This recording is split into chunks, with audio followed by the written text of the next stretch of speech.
Hello everyone. So this video, which is in awkward portrait mode, is a compilation of the first half of videos that I did this year for Inktober. You can see everything on my Instagram and also in my shorts feed for this channel, and so I thought I'd do a little bonus video where I talk about Inktober and art challenges and my thoughts and feelings, which have changed very much over the years. The second half of my drawings are going to be in another video where I'm going to talk about another subject that came up for me this October. So I hope you enjoy it, and I also want to let you know that this is not my regular video. I'm going to have one of my regular videos for the channel uploading this Monday, so stay tuned for that, and no worries if this is not your thing. A new pen video is coming out this coming week.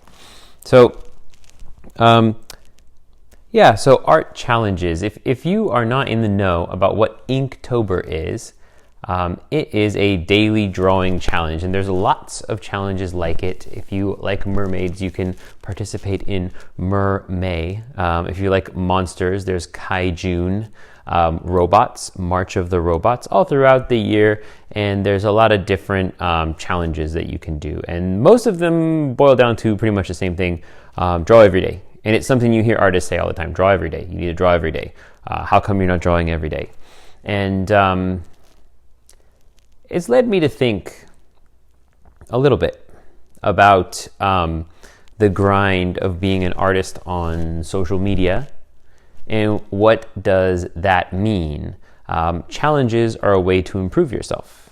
And I agree with the idea of improving yourself as an artist. And I agree with the idea of pushing yourself as an artist, which is another thing these challenges do. Because if you don't push yourself, then you probably will make no art in your lifetime.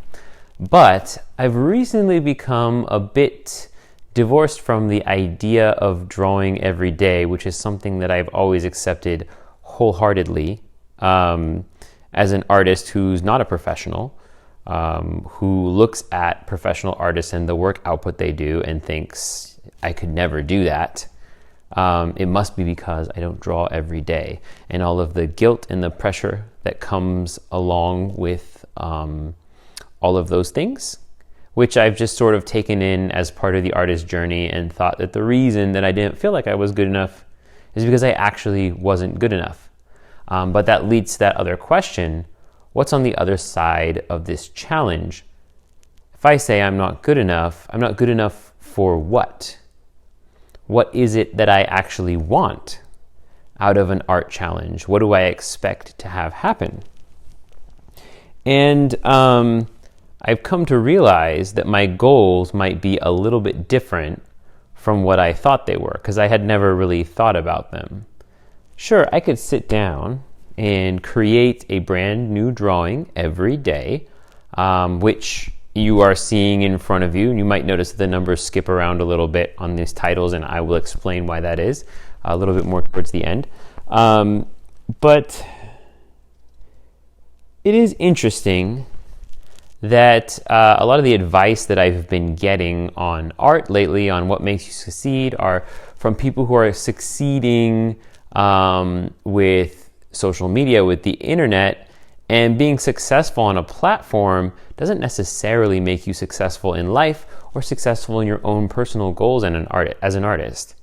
And I have some goals that are a little bit different from what a professional artist would expect, in that I'm a non-professional artist. I'm someone who has a job, just a regular old job that I like, that I feel like I'm good at. And art is something that enhances my life for me.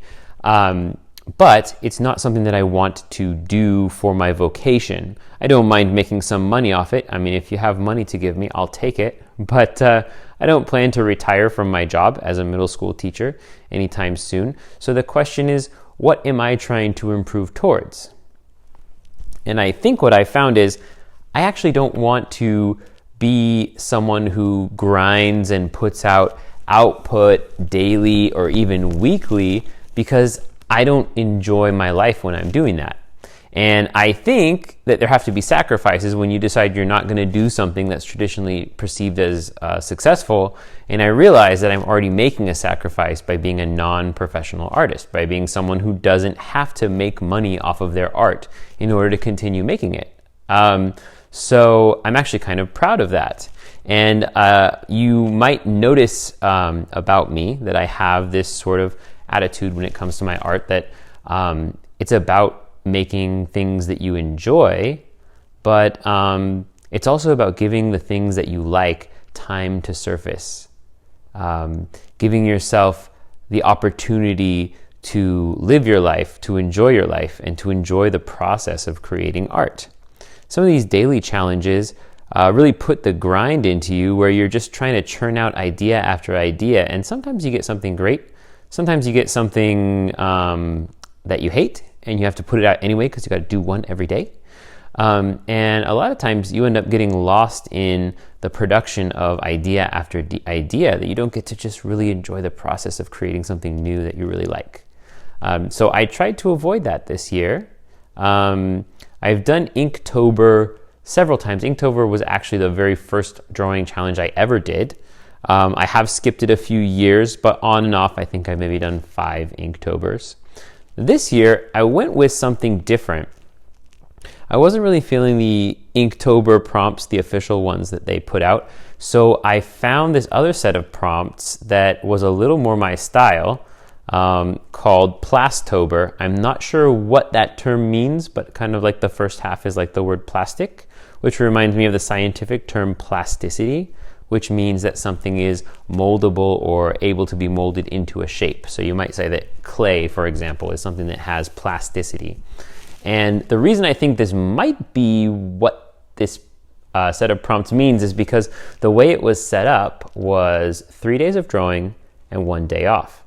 So I was able to plan my breaks, and I was also able to stop and take a break when one was unexpected by just being a day or so ahead of schedule at all times. So I did get the added bonus of pushing myself and challenging myself, but without that sort of constant need to always be picking up and doing the next thing the next day, to become a better artist by just kind of pushing myself to the point of torture. And I feel like a lot of social media artists do that without even realizing it. They burn out in their early 20s. You know, I'm in my late 30s, and I already know that I'm not hardworking enough to burn out as an artist. But I am tired of seeing that as the end goal, to just constantly be churning and grinding out things. So it's been a fun journey and experience this year, taking it a little bit easier and slower.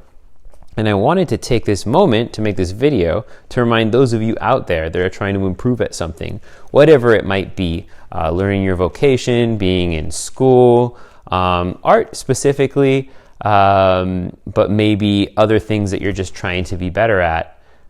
Just to remind yourself that there's joy in learning things. Trying something new doesn't have to be scary, and you should take the time that you have to build on something and not allow yourself to feel guilty and pressured that you're not putting in as much as the next person, or working as hard as the next person, or that your end result isn't as good as the next person. I don't know any professional artist who hasn't at one time told a story about how they pushed themselves too hard, they injured their body from drawing in the wrong way or too much or without taking a break. It's a really common story. And you have sometimes people who work professionally as illustrators, animators, developing carpal tunnel in their late 20s. There's a lot of ways that the grind of art can be quite unhealthy. So, and also social media presence creates a different picture. And I say that knowing full well that you are looking at time lapses of my drawings, and I've got them reduced to a minute, sometimes 2 minutes. Some of these drawings took me several hours to complete. And that doesn't include planning them out and figuring out how they worked. So a lot of social media gives you the impression that being a professional artist is just about sitting down, being able to draw every day, come up with good ideas, and completely be able to just grind out content constantly, which seems impossible. And the good news is it seems impossible because it is impossible.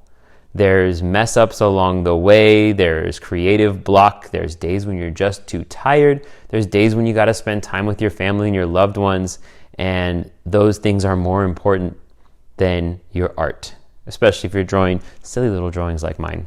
So anyway, I hope that you appreciate my thoughts on drawing challenges.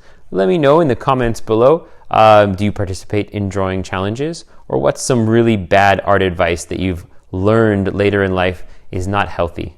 I'd love to hear your thoughts on that. And stay tuned for a video this weekend and another video coming soon of the other half of these drawings. All right, see you next time.